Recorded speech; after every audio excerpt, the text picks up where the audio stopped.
Swimming like a shark in a shrimp tank.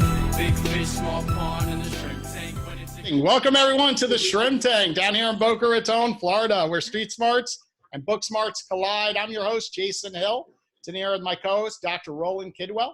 He's the director at the FAU Adams Center for Entrepreneurship.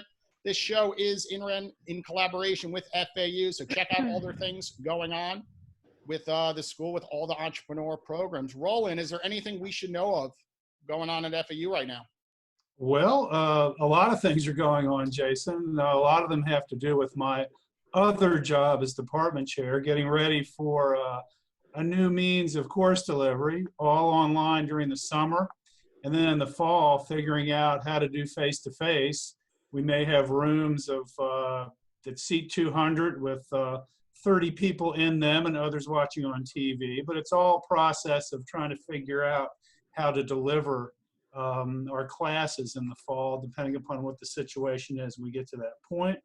We're planning for next year, the business plan competition. We're going to be chatting about that, how to move that forward. Our veterans program, we hope will enter its 6th year, our veterans program for veteran entrepreneurs. We're expanding our boot camp to various places, the entrepreneur boot camp to Jupiter for one, and then also other places in Palm Beach County for sure. And, we're just basically trying to move forward, and we're having a great deal of fun with these WebEx and Zoom meetings we have. And I did have a sighting of another faculty member in the building today. So I think generally things are not normal, but they're moving in the right direction. Are you seeing any students doing anything interesting? You know, you hear all these stories during tough times where these young entrepreneurs go out and do some interesting things where they do e-commerce businesses out of the blue or flipping strategies. Are you seeing anything unique from students right now? I'm not seeing any students, Jason. We're well, basically hearing. You're still on WebEx. They're still paying to go to college. It's summer, and we're between sessions, and we're not really connected right now to a lot of what's going on. But I do think there are a lot of opportunities here that will surface and are surfacing right now. I think we just had our tech runway competition. I don't have the results on that. Kevin will probably be able to provide that to you at some stage. But we haven't really had a lot of interactions or discussions with students. We want to try to improve that going forward, figuring out a way to do it, and also enhancing the mentoring program, trying to have more mentors to meet with students to develop business plans. But it's kind of slow in terms of the retail student situation with entrepreneurship. I could talk to you a lot about academic dishonesty and grade change appeals, but that isn't really anything that relates back to what we're doing on the show. One question I want to ask you, I'm seeing it floating around social media a lot, is these students always, went to classrooms, and the cost of college has, grown by 8x in the last 20 years, they say, approximately. And a lot of, professors always said, well, the value is everything going on in person. And now everyone's saying, well, look at the value online. So how are the college going to kind of, go back to that new normal now that they shifted all online and they're still charging, a hefty amount? Well, we're not shifting it all online, and I hesitate to call this a new normal. I think this is an aberration that will lead to more use of online services and remote possibilities. But I think that what you might be seeing in some of these small private schools that are very expensive, you may be seeing FAU benefiting from that, because I think some people are saying, well, I don't want to send my child away for one thing, but I don't want to send them away and pay huge tuition for an online experience, because college is just not the classroom experience. College is the entire experience of being with people and growing together. So it's not just classrooms, it's well beyond the classroom, and connecting with our students here in the Entrepreneurship Center, having them here, talking to them. And we're going to be doing that. It's going to be happening, and it is going to be happening in the summer. It's going to be happening more in the fall and continuing on. So I think that what you may see are some changes, but I think what you'll see in the long run is something that is resembling a hybrid and mix of what we're experiencing now on the far extreme. Okay, well, let's jump into our guest today. This is your first time tuning into the Shrimp Tank. The Shrimp Tank is where street smarts and book smarts collide, and we get to interview the best and brightest entrepreneurs down here in South Florida. And, since COVID-19, we usually would do these in person. We switched to a different format called Fireside Chats, where we get to, have fun with 4 different entrepreneurs at once. So a silver lining to everything going on is a lot of entrepreneurs are able to take a step back, look at their business, evaluate it, and everyone's home to jump on these Zoom calls and share ideas with all their entrepreneurs out there. And we're up on iHeartRadio today, on iTunes, as well as the Boca Raton Shrimp Tank podcast.com, where you could see 100 plus different episodes from all these amazing entrepreneurs. So to start things out, we're just going to go around in a circle, and everyone, for about a minute to 2 minutes, tell us about yourself and your company that you're running down here in South Florida. So I'm going to jump to you, Joey. Why don't you kick things off and tell us about what you have going on? Awesome. Thank you, Jason. Appreciate being back on. Always enjoy hanging out with you guys for an hour, and thanks to everyone watching at home as well. I am the managing partner of First Serve Partners. We are a venture capital firm investing across sports, media, entertainment, and consumer with a core focus on esports and gaming. And excited to dive into the conversation today. Yeah, and you were a past guest, so somewhere on this wall, we have your motivational quote, right? You remember what you said? What's up I here? don't. We're going to have to find it. I don't know. We're going to have to find it throughout the episode. Maybe it's up here somewhere. I'm sure it was incredible wisdom that I left on the wall there. Absolutely. I'm always staring at them every day. It gives me positive motivation, which leads me to positive motivation. Good idea. So I know Sofia Castro, something you guys are always saying on social media is PMA. And that's definitely up on this wall somewhere from your husband, Bobby. So tell everyone about yourself and what you guys are up to right now. So I am a co-founder for Ortsac Capital Group, and we're a family office that we do investments in multifamily assets across the nation. We concentrate on workforce housing. So right now it's one of the better assets in the market because we're still doing pretty good, knock on wood, despite of everything that we're going through. So at the time, that's all we're doing right now. It's strictly multifamily investing, but it's strictly family owned. We don't take investors' money at the moment. We're just our own capital. We used to manage our own properties about 6 months ago, probably not even, probably about 4 months ago. We gave up management and we have it with a third-party company, which has given us more freedom to be able to do asset management and grow our portfolio instead of managing, which was a lot of work. We're excited to jump into more detail later on during this episode because I know everyone has real estate on their mind. And I just saw my friend who is a real estate agent talk about Fort Lauderdale, and he was tracking everything on YouTube, and sales are actually going up, and actual houses on the market is going down, which is very interesting during times like this. And while we're on the real estate topic, I'll bring in Jessica Del Vecchio. Jessica, tell us what's going on in your end. Yes. Hey, Jason. Thanks for having me again. You were the first podcast that I co-hosted, and I had a blast. So my new addiction. But it's great to hear everyone has a financial background. I'm not an entrepreneur. I guess I'm not an entrepreneur yet, right? But so I have a finance background. That's where Joey, I've had a couple conversations with you on a few things that we're looking to do. But I started at Smith Barney, worked there for about 8 to 9 years, worked my way up the ranks, went to a local CTA firm, commodities, tangibles, coffee, cocoa, sugar, those types of markets. And then I got into the City of Boca Raton. Everyone's like, how did you get from, private sector to government sector? But they were looking for an economic development manager to kind of get out into the business community, the corporate community. We work to recruit companies into Boca Raton and keep the ones that are here happy, sustaining. Obviously now we're busier than ever. They need us more than ever. Programs that are available, whether it be workforce, career source, small business development loans, those types of things through organizations we work with. So I've been doing it for 5 years. Last month was my 5-year anniversary, and I absolutely love it.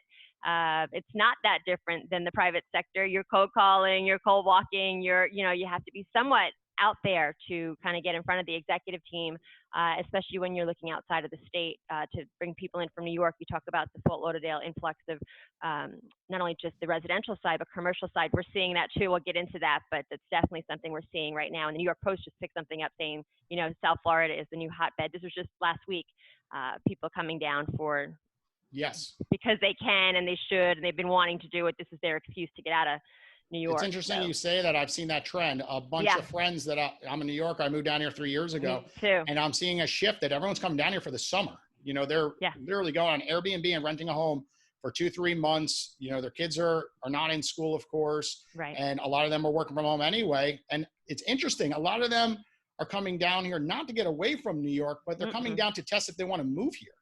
So it's really interesting. I have 3-4 friends coming down, and it will get interesting. And I love how you're a supporter. I'll zoom Yes, in. absolutely. Small Yes. businesses. We've Yes. been wearing this shirt every single week. I got to get Roland his edition, of course, because Same that's shirt? what we're all about here in the Shrimp Tank, supporting small businesses. So, Lindsey, why don't you tell us what's happening over at LLScene? Yeah, so I am one of the co-founders of LLScene. My other co-founder, Lily, she couldn't make it today because Broward County just opened up everything. So those are where the brunt of her clients are. But we started off as a business that was just going to be like a fashion and lifestyle blog and kind of an influencer standpoint. That was about 5 years ago, before influencers and bloggers were making money. So, you know, graduated from college and needing a job. My background is in public relations, so I have nothing to do with finance, but everything to do with PR, marketing, social media management, and then being that blog side of the business, we've kind of merged both of those concepts together and created this lifestyle brand that, you know, with our clients, we can promote them on the blog, but then also, you know, represent them. So our clients always come first from a PR standpoint, but you know, just when we're blogging and doing stuff like that, that's more of the fun side of things that we've been able to kind of do a lot of recently because of what's been going on in the world. But also we've been having to do a lot of recovery PR and reputation management right now too. So it's kind of, you know, taken us for a loop, but you know, the brunt of our business is PR and marketing. Yeah, and I can see that being a big issue for a lot of big companies right now. You're seeing that they've turned the eye on a lot of small businesses. You know, on their website, they say they're transparent and they're there for small businesses. And now I've learned a lesson with some of these big brands and even smaller brands where, you know, they're not doing the right thing, you know, and they're going to get called out, you know, and of course, people always will accept them back, right? They'll get some negative reviews on Yelp, on Google, on Facebook, and then someone like you steps in and they'll, of course, correct a lot of these issues. So, Roland, I'm going to hand it off to you to kick things off. We're going to go around in a circle now and dive right in, you know, to different topics. And we have such an awesome audience today. So I know this is going to be a great day. Well, I actually did think of a good student idea that's moving forward, actually in the veterans program, actually an alumni about virtual job fairs. But I want to go to Joey and ask about what are the investments you're looking to make now?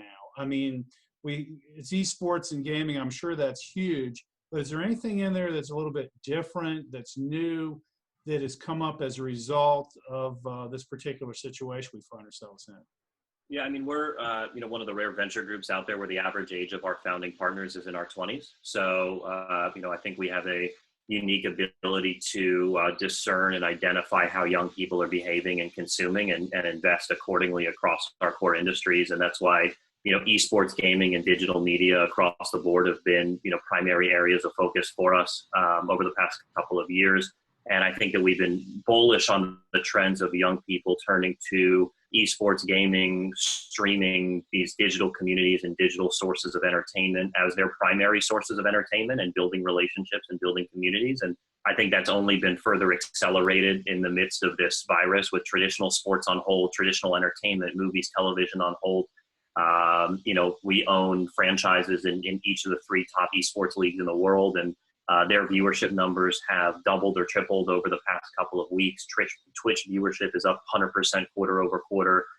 First-time gamers, first-time console buyers, first-time mobile gamers are up tremendously, as well, as people are just looking for something to do over the past month or two, and without, you know, many other sources of entertainment. So you know, we remain incredibly encouraged by what's happening in these industries, and you know, as more traditional brick and mortar industries become further digitalized or innovated upon, I think it'll be really interesting to see what all comes out of this. And I think one of the interesting things that I'm sure all of us have read something about it are the number of transcendent companies and businesses that emerged out of the 2008 financial crisis. Some of the, best entrepreneurs in the world today were ones that were downtrodden at the time by the, macroeconomic events, but found a solution, found a product, found a business that could withstand that time. And those are now some of the biggest companies in the world today. And I think similarly, there are a ton of incredibly bright people all around the world that are looking this crisis straight in the eye and saying, what can I create to solve a problem right now? What can I create to build new communities if we can't be physically together in the same way, to create new sources of entertainment, new methods of work, all of these different things that have been disrupted by the virus. And I think you'll continue to see a number of new things, in this new digital or digitally infused world emerge out of this crisis. So we're excited to see what's to come. Sure, I think that's a good reason to be optimistic. Everything that you've been saying there, this is a great opportunity for a lot of entrepreneurs to start a business and grow a business in the situation we're in. Sophia, I have a question for you because he touched on it. Commercial real estate. You're big into the real estate industry. I know you know your facts. You do posts all the time on social media, and now big businesses, I'm assuming, are realizing, wait a second, we can get smaller spaces and have a lot of people outsource, working from home or partially in an office, maybe a shared cube. Look at laptops, how cheap they are today. What's your feeling with commercial real estate right now?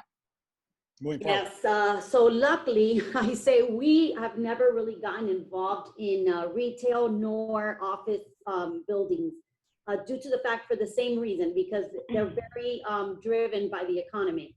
So if they're doing good, the economy is doing good, yeah, they're thriving. But as soon as one little hiccup happens, they are the ones that hurt the first in line. They're like the first line to get attacked.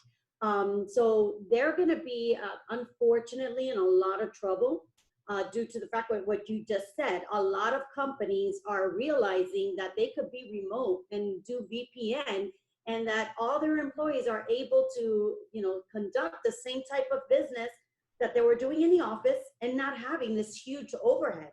For example, the company that we got bought out of, we had 620 something employees. All 620 employees are working from home. The company is thriving.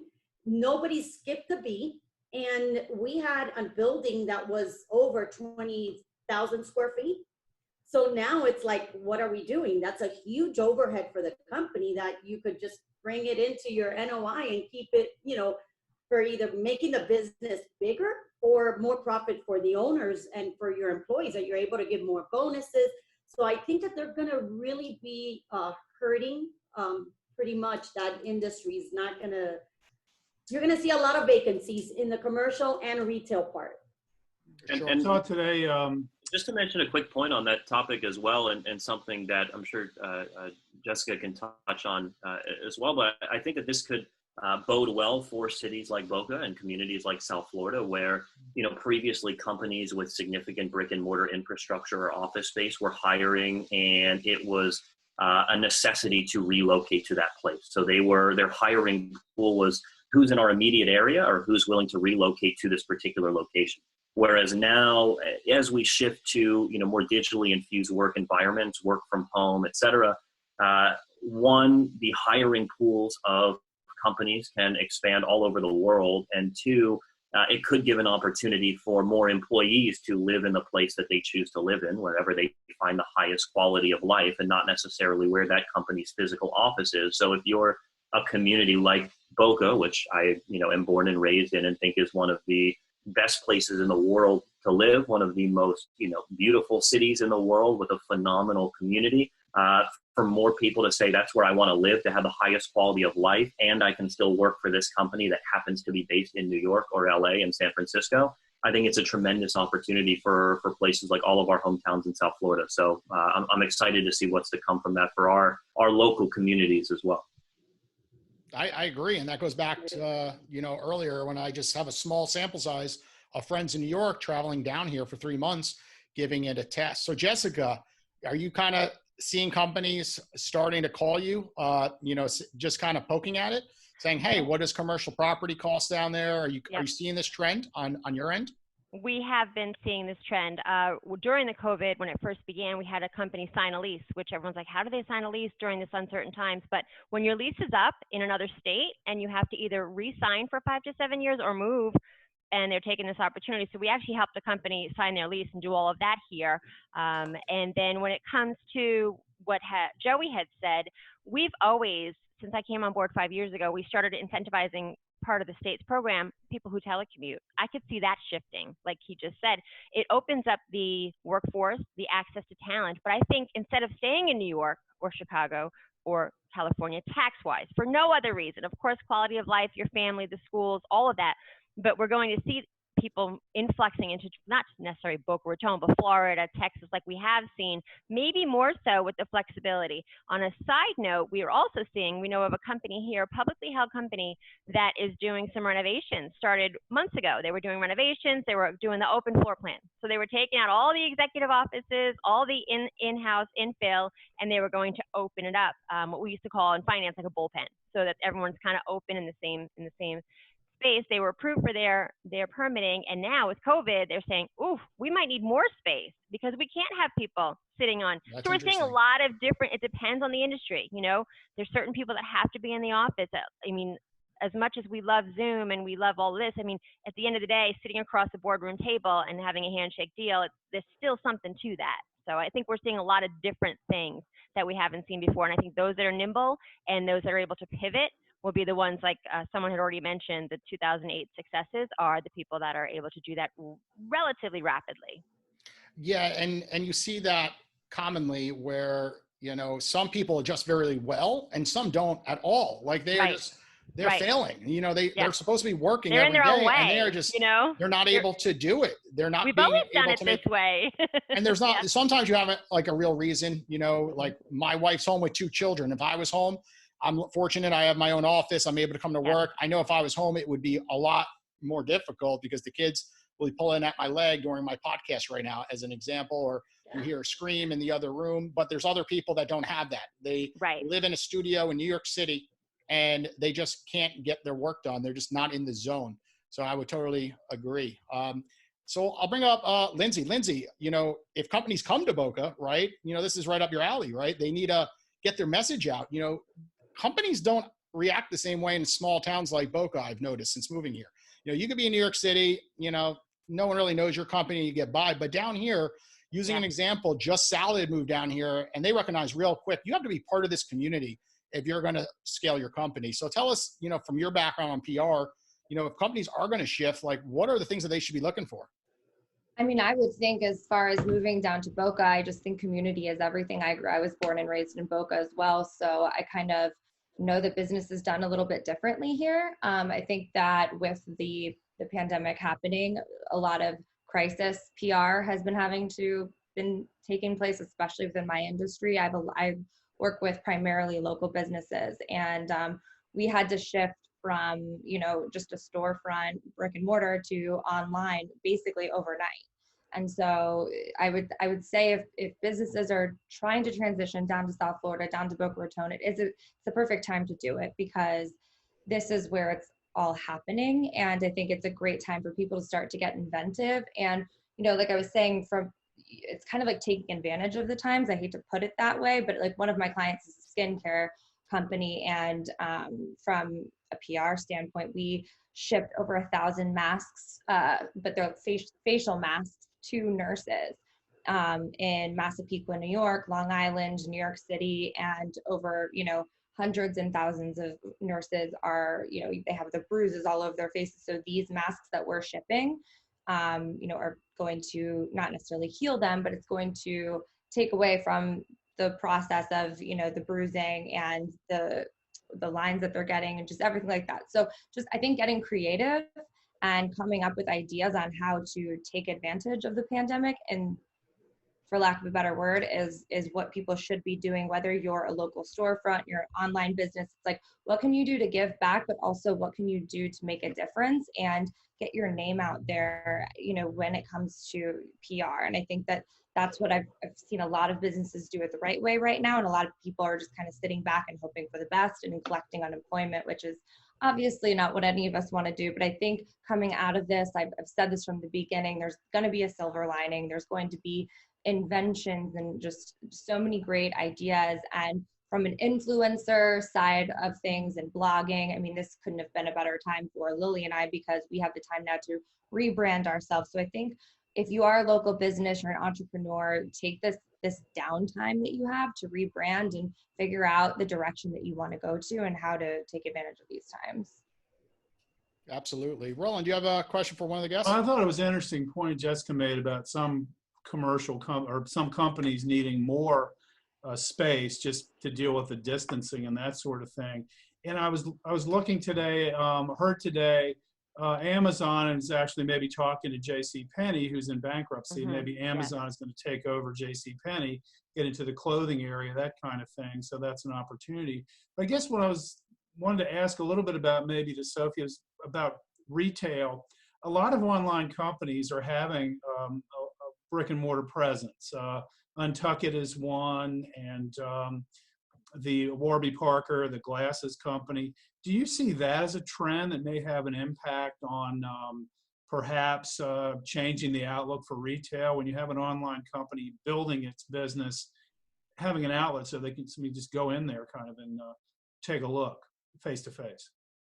I think before the pandemic, there was retail tightness. You know, I think there were some people obviously moving out of that market, JCPenney being one of them, Macy's. This is, you know, but I think there are others, like you said, moving into the market. The Untuckit is the perfect example. They started online. They did a great job promoting PR and everything of that nature, and they kind of took on a life of their own. But I'm not sure that we'll see multiple locations for those that, like, we used to call them flagships. You know, you went to Macy's on Fifth, and, you know, there were flagships. Of course, they went across the country, but I'm not sure how feasible that is. I mean, thank God I don't have to make these decisions. I mean, those are expensive investments. I think it was Macy's. Was it Macy's that owned all their real estate? So they were able to sell some of their real estate. Was it Macy's? Anybody know? I think Sears has done that too. So a lot of companies Sears, have the exactly.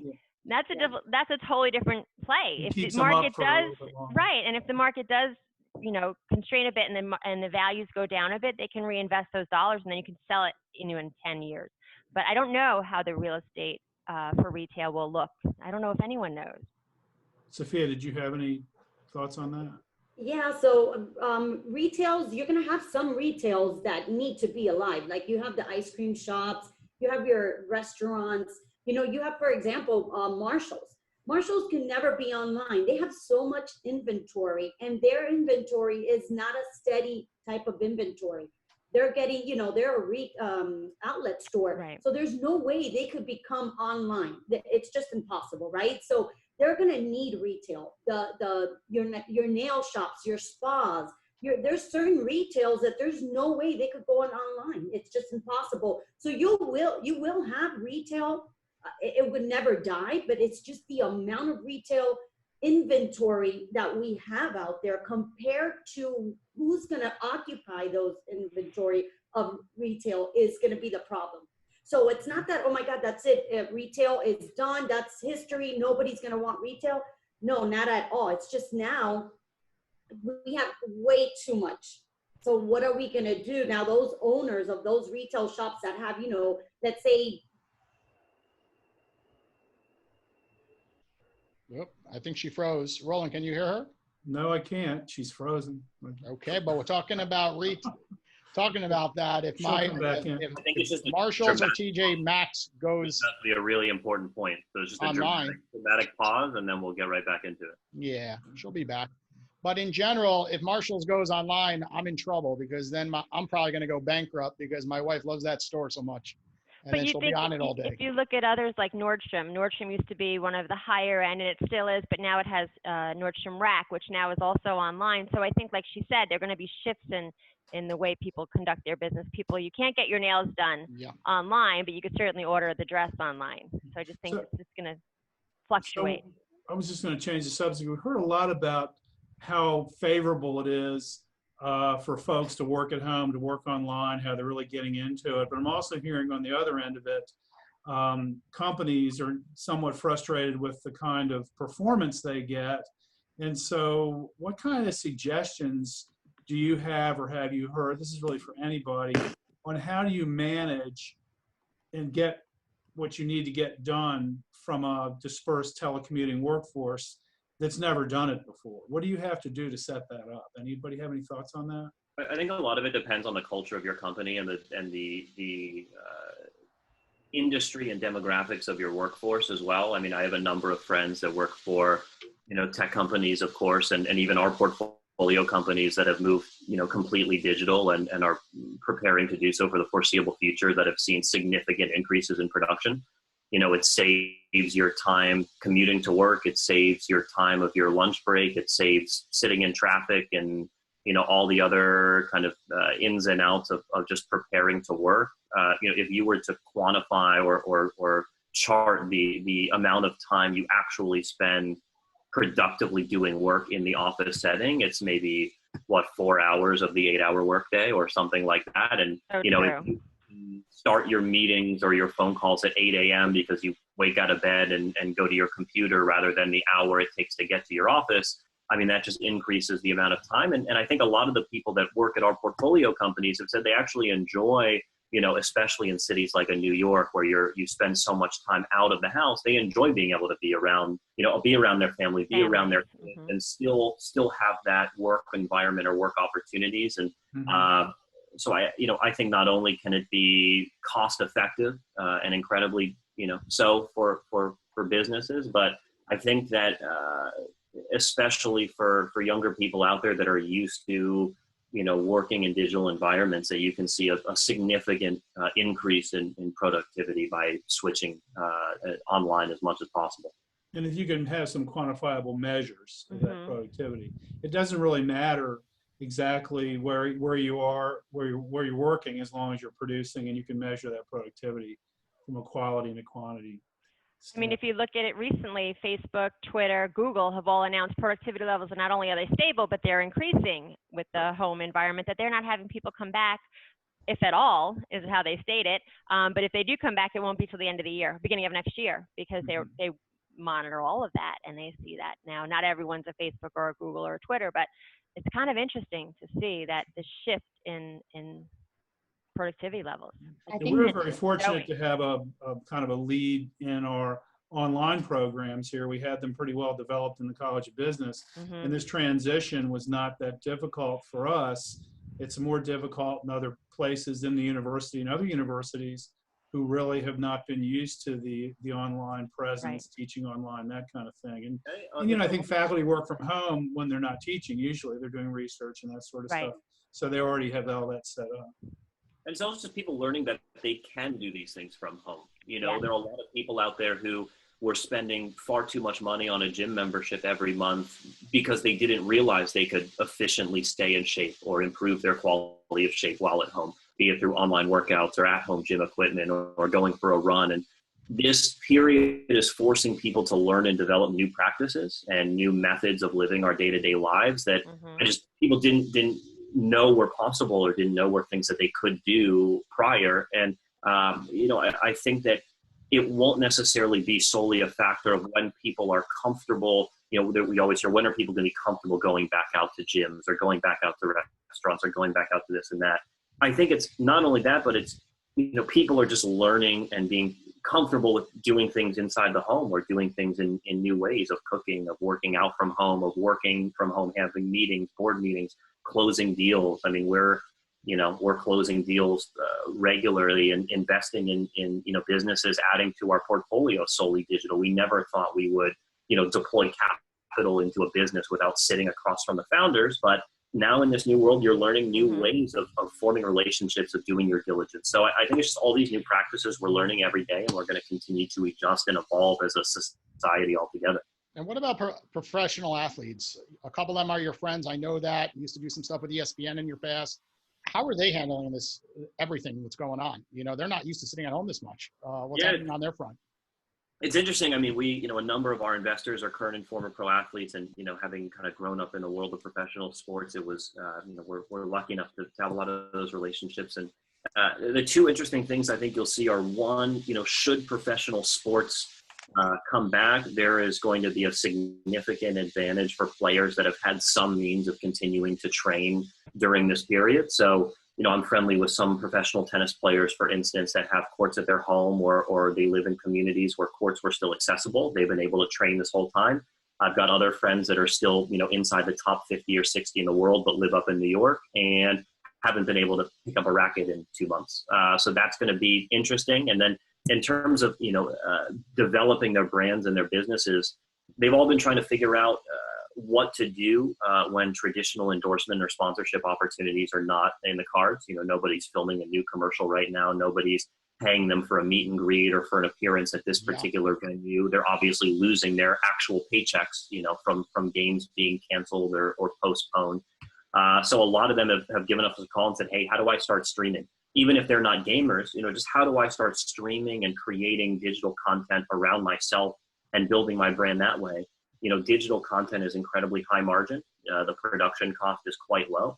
So for them to bring their existing tens of millions of followers onto new platforms and try and monetize that, or at least just grow their relationship or their brand equity with their fan base, a lot of athletes and their respective agents are trying to figure out what to do in that regard. So, with us, we've been hosting a series of charity streams online, pairing some of the pro gamers from the teams that we own and some of the professional athletes who just like to game in our network. And they all, hop on Twitch and play together and raise money for charities of their choice, specifically related to the virus. And we've gotten some tremendous response from that thus far, not only of athletes being interested, since a lot of them are, sitting at home gaming anyway, and from fans that are looking for entertainment and something to cheer for.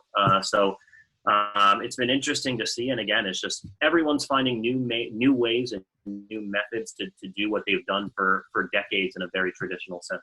Yeah, and you bring up a good point on everything on social media. I mean, everyone has been, told, day in and day out, get a social media presence. And finally, the ones who listened are doing fine right now, in the professional athlete world, because they have a huge following, 5 million, 20 million followers. So I'm going to lead over to Sofia. Sofia, you've started, a really unique social media platform on all channels. I've been following you for the past 6 to 8 months, let's say. Same with Bobby. First, why did you do it? You guys don't need to be in the public eye at all. Why? You guys sold your company. A lot of times people would say, sail into the sunset, keep it quiet. You guys have come out, cool t-shirts, stack and rack, PMA, positive mental attitude. Tell us why you did all of it.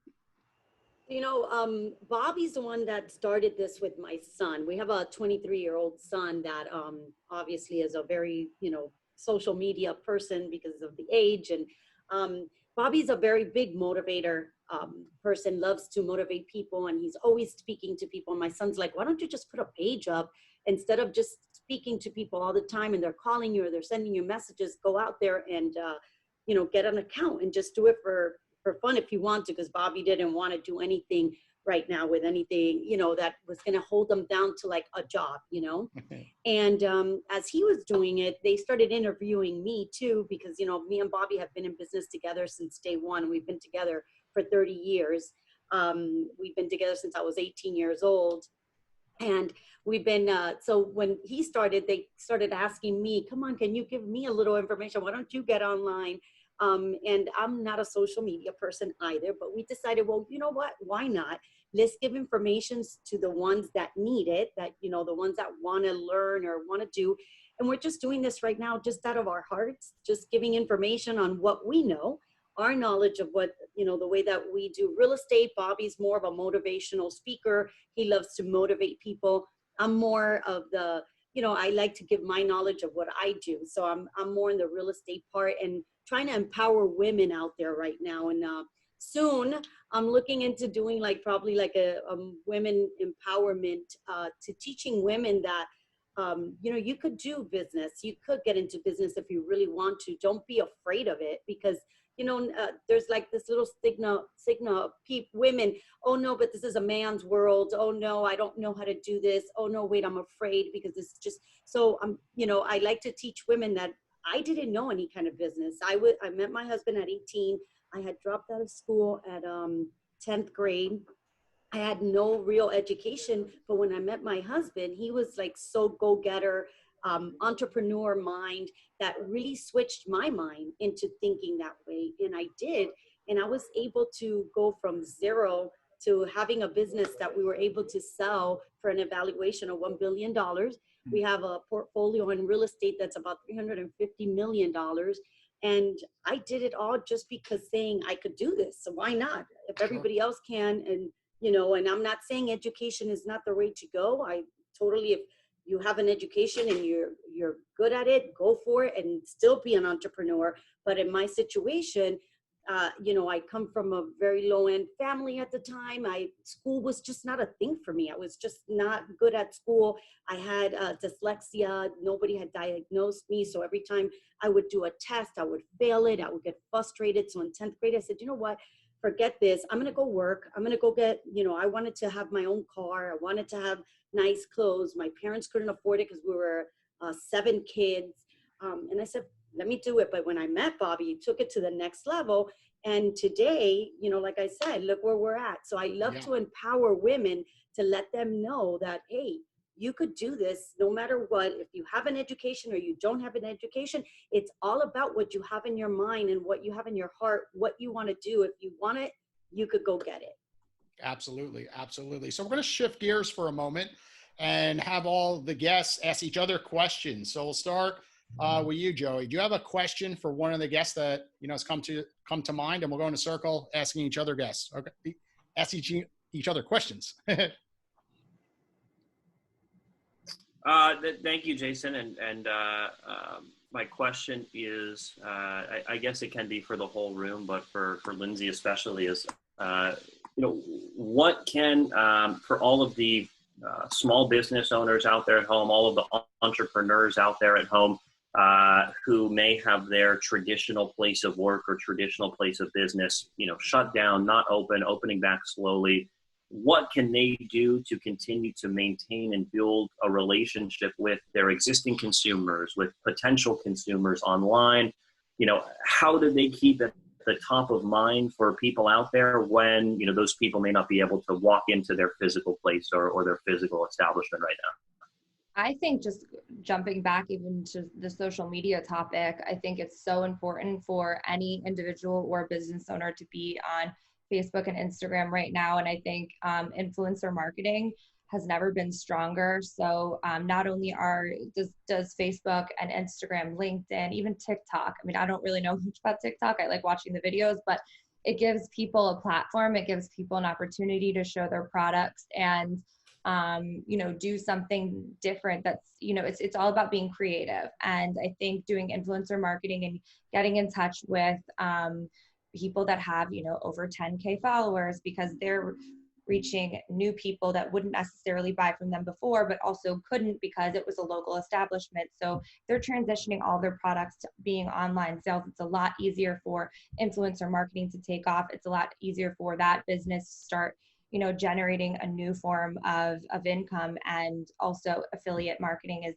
tracking all of the affiliate links, giving them promo codes so that the influencers are paid out, but then also they're reaching new people that your business would have not necessarily, you know, been reaching before. So it's just utilizing this new virtual world and doing everything digitally and, you know, relying on other people to get your message and helping them and giving, I hate to say it, free products and opportunities to partner with you and your business and sell that stuff because they're reaching people. I mean, I'm friends with a lot of influencers that have, you know, over 500,000 followers, some of them millions of followers. And if I give them one product of something that my client is, it's like a face mask, like I was saying before, I mean, we get like $10,000 worth of sales in 1 hour through some of them. So I think it's kind of knowing the right people and connecting the dots and utilizing influencer marketing. Yes. And with 2 kids, TikTok is hot. You know, I'm on there literally every single morning now. My kids are addicted. I can't scream the curse words. That's one issue though. You know, there's curse words on it. They learn, but it is hilarious. Lindsey, do you have a question for one of our other guests? Yeah, I guess, trying to think, I guess, Jennifer, what do you think of what's going to happen to Boca? I mean, Meisner Park, I mean, how do you foresee the rest of this playing out throughout the summer, especially Memorial Day weekend is coming up, launching Great question. and all of that? Like, what is the history of this or the future of this? Well, I don't know if we know what the future is for, I mean, we've never been through this before, not as a city, not as people. But when you talk about the businesses and staying engaged on social media, what we're seeing on the smaller business side is people working together. Like, I own a pizza shop, you own a salon, come over, have dinner, buy a gift card to come back and get your hair done, just to kind of engage the community from the downtown perspective. But where we're going to be, it's hard to say. Really. I mean, I know it's not the answer anybody wants to hear. You don't have a crystal ball, but I think, like I said, we have 2 companies we're moving in here on the big side of things. We're going to see some businesses shutter that were maybe on shaky ground before COVID. We'll see some that have been able to pivot. We had Cosmetic Solutions was able to pivot from their private label, high-end beauty products to they had a lot of alcohol in their warehouse, and they started to make hand sanitizer. So they've been able to pivot and do that. We put them in touch with FEMA, so they were able to do that type of thing. So I think what we're going to see is we're going to flesh out a lot of people who unfortunately were not able to get to their end user is another problem. So we have corporate headquarters here that own, let's say a franchise of some sort. They own, let's say, 100 across the country, but if they can't get to their end user, then the franchisees are not happy and they can't make their payments. So we're going to see it's going to be an economic downturn, I would think, nationally, not just Boca individually. And Jessica, do you have a question for one of the guests? Sure. I think I would like to ask Joey, because he does tend to work with the athletes and the gaming, and it's kind of out of my scope. So, like, where does he see things for his business shifting, or is they going to stay the course? I know a lot about what you've been doing over our conversations, but just in general, where do you see, maybe short term, 6 months to a year? Yeah, I mean, again, I think that we've been lucky in that all of our largest positions are in the esports and gaming space. So, rather than traditional sports, we work with a number of athletes. A number of athletes and influencers are investors of ours, or advisory board members of ours, or partners of ours. But on the esports and gaming side, I mean, over the past 2 to 3 years, you've seen a significant shift. As they've gone to a franchise model, and now you have, the major league have viewership that rivals some of the big 4 traditional sports leagues. I mean, more people watched the League of Legends Championship globally than the Super Bowl last year, which is, unprecedented for these industries. You've had, in normal times, some of the premier venues in the world sold out with esports events, from the Staples Center to other NBA, MLB, and NFL stadiums around the country and around the world. And again, I think that you'll continue to see these different forms of digital first entertainment become a larger and larger part of the fabric of our society, of our communities. One is, younger people become a larger percent of the general population who, a lot of my friends grew up not throwing a baseball outside with each other, but, hopping on Xbox Live or something like that with each other to build their relationships or have fun after school or after work nowadays. And I think you'll continue to see those industries grow. So it'll be interesting to see. And then I think, I think traditional sports will have to take a lot of those best practices from esports gaming and digital media to intertwine with their business models. And I got off the phone with a gentleman that was he's a C-level executive with an NFL team last week. And he was asking all kinds of those same questions that some of the athletes and agents are of, what is streaming? How do we engage with our fans, even if our season is canceled, or if it's pushed back? How do we keep people entertained? How do we build the personalities of our players when people don't see them on television every single week? So I think they're going to have to take a lot of those same practices into their business. And then I think most importantly, when we talk about the digital friend on social media, a question for Jason here is, you're a TikTok user, but are we going to see you as a TikTok content creator as well at some point? I know you've got some high level dance moves. I know you've got some rhythm. Are we going to see you posting into TikTok as well? And how can I subscribe if so? We do have a Shrimp Tank account, and we did do a video where we showed up at a local business, the Pokey Company, and we went up. I had Travis, our producer of the show, jump up and actually do a free giveaway. So we have done it, and it's interesting. So many people are on there, and you just don't know which video will go viral. It's interesting. There's people out there that spend weeks and months and years doing it on TikTok, but then something really dumb like zipping, an energy drink gets 4 million views, right? And then all of a sudden their account and all their other videos, all of a sudden get a ton of views in it, looking backwards. So it's interesting. I think that TikTok is a really neat platform, and I could see an explosion of growth on there. So if you're ignoring TikTok, you're definitely making a mistake. I think it's pretty obvious that it is a pretty cool platform. I tried ignoring it for as long as I could, and I had to give in. And I just like going through and watching the videos because they're so, and it also kind of gives you this newfound like faith in humanity because Yes. we're so creative. And one of my best friends did just a video of him blow drying his hair, and it was on Ellen last week. Like Ellen put it, Wow. featured it. So, I mean, and now he's gone viral and he's had all these businesses reach out to him. Like, can you promote my product? Can you do this? And I just think also people are on social media now more than ever. So business owners take advantage of that, because I've never had more views on photos before on Instagram stories, on Facebook and everything, because people essentially are just, not that they don't have anything to do, but I mean, we've got a lot more time on our hands. So, And they're so natural. You're correct. So unlike a lot of videos where they're pre-scripted, you're in a suit and tie and everyone knows you're faking it, TikTok is just so raw, and I think that's what people are attracted to. Sophia, I'm going to turn to you for the last question. Do you have a question for one of our guests? Yeah, actually, the question's going to be for you, Jason. Okay. You're so involved in networking and having people interact with each other, and it's Yes. always been a very great platform for you, and it's a very fun thing for everyone because it takes you away from that day-to-day hustle and bustle, and you get to go out, meet your business partners, and have more of a fun atmosphere, and then later on get that business. How do you see networking going to be happening now with this whole crisis that we're going through? Very, very interesting point, because I'm in the financial service business and it is so old school where everything is going to a dinner seminar, going to B&I groups, hosting an event for past clients. And our industry, about 50% are over the age 60, and they have a major issue, right? They have to adapt overnight to things like we're doing today over Zoom, and they're going to have to adapt to doing podcasts.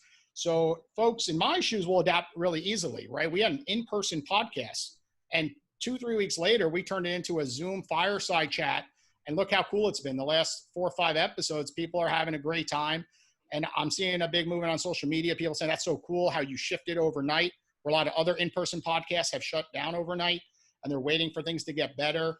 But coming back to your question is, you got to adapt. Your clients are all on social media. And right now it's shooting fish in a barrel.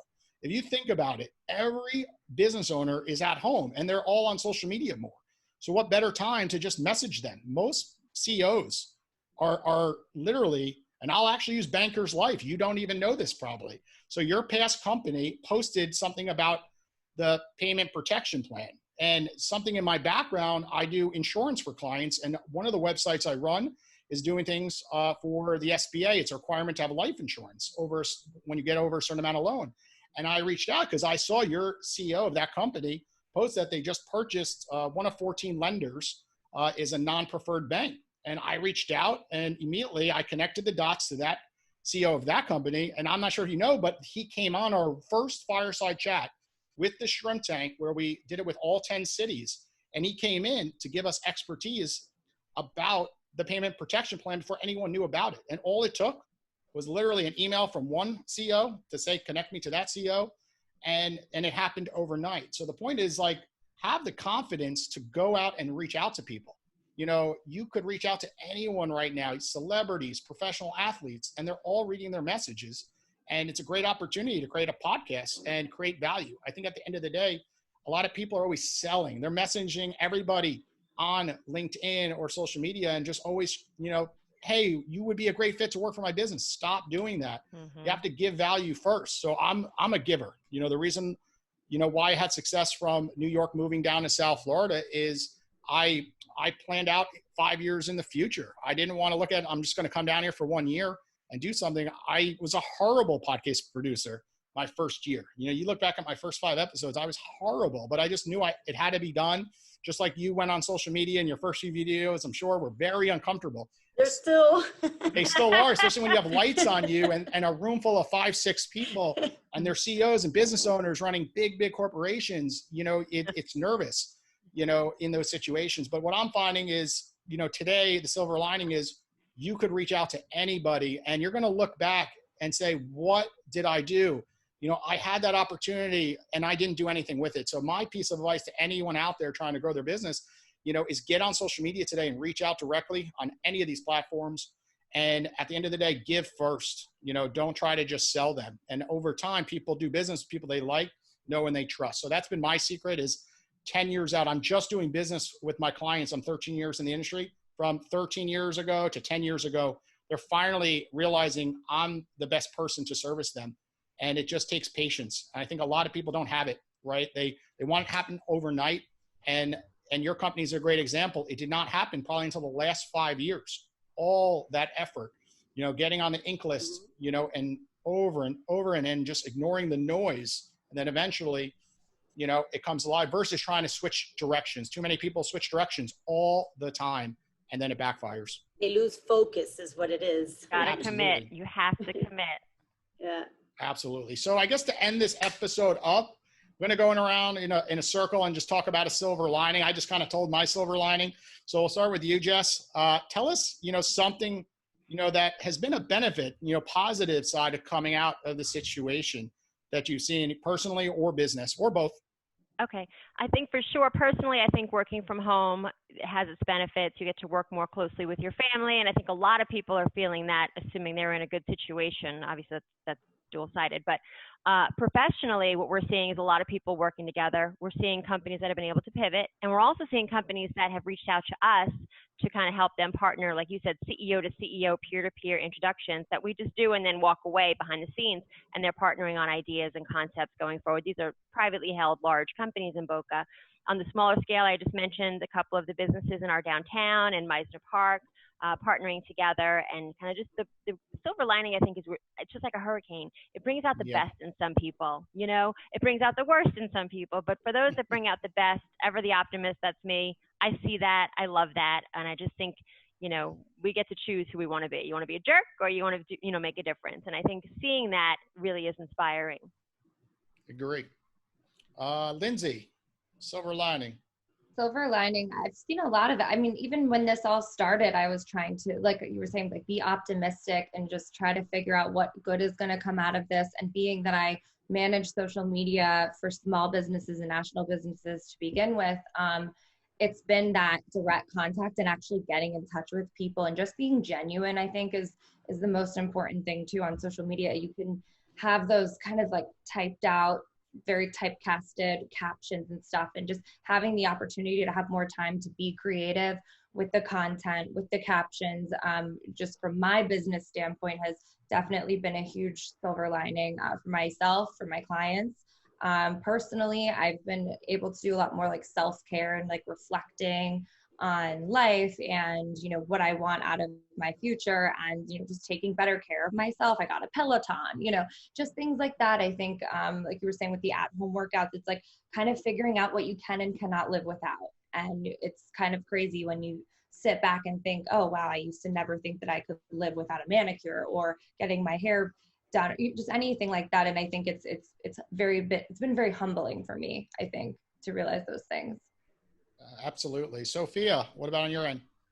So business-wise, my silver lining is that I've been able to really get really close to my employees and really sit with them and have more knowledge of what they have learned and what they would like to also implement in the business. Every time we were just, all the time just running. We have to meet this deadline. We have to do this. We never really had time to sit down and like all discuss about, hey, what do you think that this could bring out and what can we level up and what are your opinions and stuff like that. So being with our employees, having more downtime, I would want to say, because we don't have to travel to work, run to be home by 5 or 6 because of some of the kids. We've been able to work at home. We're working more hours. I can tell you that we're definitely working more hours, but I like the interacting of our employees, of our partners, what we call, of having to be able to share experiences on what we want to see for the future for the company. Personal wise, I've been cooking more, which I'm not a cook. I'm always ordering out, or, you know, we have somebody just cook for us or something. Being able to have more time of like doing things at home that I never have done. Like, you know, me and Bobby have sat in the kitchen and I'm cooking breakfast and I'm cooking lunch. And I'm like, wow, this is really fun sometimes. It's something that we don't do and it's different. And we've been able to have my grandkids at home with us while we're working, which is not very productive, but it's been fun too, because I normally during the week, I would run to go see them maybe once a week for 10 minutes or so right after work. So family time's been great. And just, you know, having that time with my employees and not having to just talk about business and we need to get this done. So that's been a nice time. Joey, wrap us up. Cool. Yeah, and thank you for having us on today. And yeah, I'd say there are two different things that come to mind. The first is that I think we are lucky that this unprecedented of an event occurred in a time where we have more ways of forming relationships with people than ever before. And I think that in a time where everything feels so polarized, where everyone feels like we're on different teams, and although there are always going to be debates of, you know, when things should reopen or when things should not, or what this policy means, or how it should be executed, or vice versa.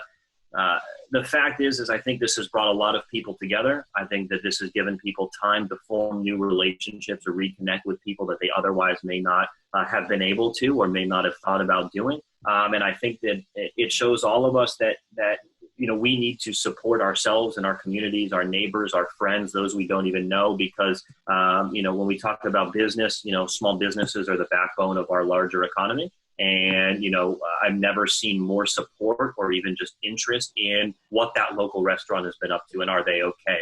And how can I support them, or that any kind of business in that regard. I think it's also illuminated the fact that, you know, it doesn't matter how we're all doing individually if our neighbors are sick, or if our neighbors are you know, having financial difficulties, that, you know, we are all relying on people being, you know, safe, on people being well, on people being able to consume, on people being able to work, and having the, you know, the wherewithal to do so. So especially for people in our industry that often like to be called sharks, you know, one of the things we always say is that, you know, we are only as good, as successful as the founders we invest in, as their consumers, you know, all the way down to the smallest one. So, and I think that that's the same when we talk about our communities. And I think the second thing is something that I've talked to Jessica about quite a bit, is the fact that I think there was a rationale or a belief that if you're in South Florida and you want to build $1 billion business, you could do so, and you could start out there, but then eventually you had to go to Silicon Valley, or you had to go to New York, or you had to go to LA. Why? Because that's where X, Y, and Z company is physically located, where this investor is physically located. And I think one thing that this is showing is that that's not the case anymore. And I hope that, you know, we can all band together to encourage more people to stay in South Florida, to build their businesses in South Florida, to scale from day one through that $1 billion exit, all in South Florida, because we have capital, we have incredibly bright individuals, we've got a beautiful place to live that's much more affordable, I can assure you, than New York or San Francisco. And you don't have to go there, because this fund or this company is based there. In today's world, that doesn't really matter anymore. So I hope, you know, we can all find ways to usher forward this new period of opportunity in South Florida. All of our communities can bounce back, and that we'll see entrepreneurs flocking to our hometowns because of the quality of life and because the opportunities present themselves there. So I am excited for what's to come, and, you know, through the darkest of times, there's always light at the end of the tunnel. So I'm excited for what's going to emerge from this. It's going to be cool to see. Yes. And most importantly, we have FAU in our backyard, who's a top 50 college, right, ranked. So roll in real quick. You know, what is the silver lining? And then I'll wrap us up for today's episode. A whole bunch of silver linings. I've become a master of online course design. I encourage you to register for some classes in the MBA program, Jason, or maybe even enter the program. Another silver lining is this great progress we made on road construction here in South Florida in the last month or so. And the other thing is I want to report, I actually went out in public to one of our guests last week, Prosperity Brewer, and had a great time at happy hour on Friday. And I'm going to hit Capel this coming week.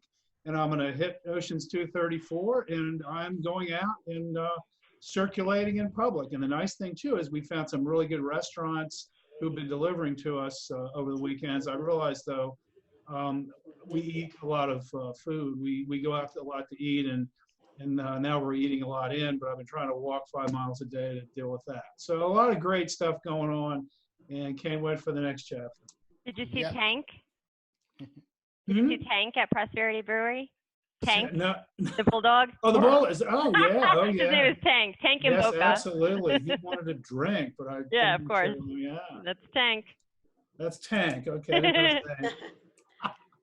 Well, you're absolutely correct, Roland. All of our past restaurants that have been opening up, Oceans 234, Kapow, they've done an amazing job of setting things up apart, 6 feet. Oceans, of course, on the ocean front there, you know, what's better? You have your own space. You feel comfortable. Same with Kapow. They've opened up tables out in the street, also in West Palm Beach. Oh, Jess has one thing about. I just wanted to say, yeah, just about Meisner Park, Kapow, and Dubliner, and all that. So the north and southbound Plaza Reals have been closed to allow for more outdoor dining. Hopefully, it stops raining. But yes, that's the goal. So anything the city can do to help, obviously, we want to help promote those businesses. But you mentioned Sure. Kapow, so I wanted to stop you there because it's a great local spot. Yes, that's usually our after party spot. Usually an Yeah. episode like today, we'd go out there and do, you know, their Taco Tuesdays. They have the best tacos in town. And everyone listening, remember, support your small business. If it costs $5 more, you know, than Amazon, it's okay. You're going to live. It's going to help these small businesses so much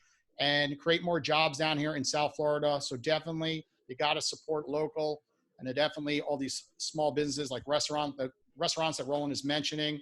You catch all our 100+ episodes again on iTunes, iHeartRadio, or up on our website, the Boca Raton Shrimp Tank Podcast.com. We're going to go live every week on Tuesdays at 4 p.m. And then one day we'll be back in our studio doing some live in-session meetings with everyone you see in here. Sophia, Lindsey, Jessica, Joey, I'm sure everyone will come back. So everyone, thank you for joining us. I've been feeling like a shark in a shrimp tank. Big fish, small pond in the shrimp